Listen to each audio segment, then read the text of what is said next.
Embrace the new era of learning FEFDY. A riser, shirts and trousers. ET Holidays Tha, South India's #1. Hello and welcome to Galata Plus. In this video review episode, we are going to be talking about Tarun Dudeja's Dhak Dhak. The film is a by-the-numbers female bonding / empowerment story, and it is woven around a biking challenge. 4 women decide to undertake a bike ride to Kardungla, one of the highest motorable roads in the world.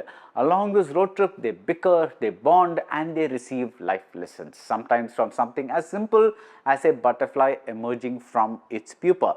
This is the broad template of this subgenre, so there's nothing that can be done about that. But the opening is interesting. Instead of setting up these women and their lives, this film plunges us into the bike ride and quickly establishes the 4 character types. Sanjana Sanghi plays Manjari.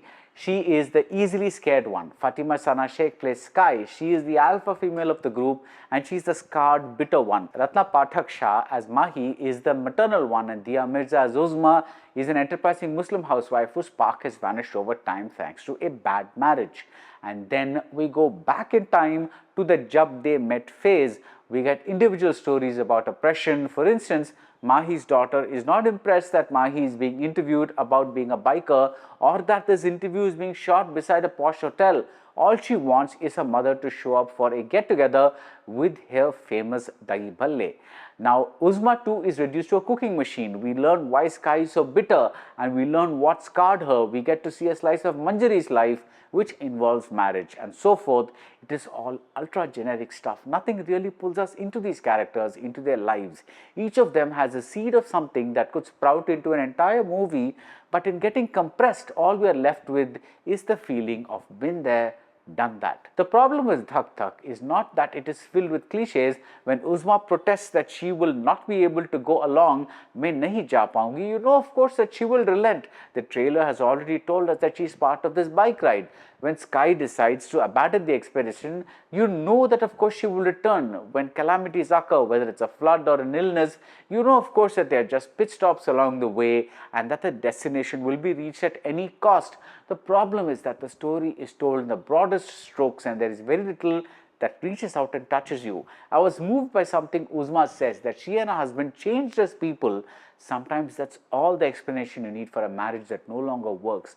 The simplicity, the truthfulness of the statement and the way Dia Mirza delivers it is one of the few high points. Another nice stretch is when Sky keeps going back and forth between an event in the present and something that happened in the past. Her whole life appears to be one big series of one bad thing after another. Everything seems interconnected in a way that makes it seem that she just cannot catch a break. But the rest of the film is filled with filler bits like the 4 women giggling about orgasms and condoms or joining some random party. These sequences could have been axed for more serious talk between these women and not just Instagrammy quotes like "ये दुनिया एक number की MC है, जो डरता है उसे और डराता है." In this subgenre of the finding yourself movie, it is the quality of the incidents, the quality of the writing that matters. The predictable Dhak Dhak just never finds its pulse.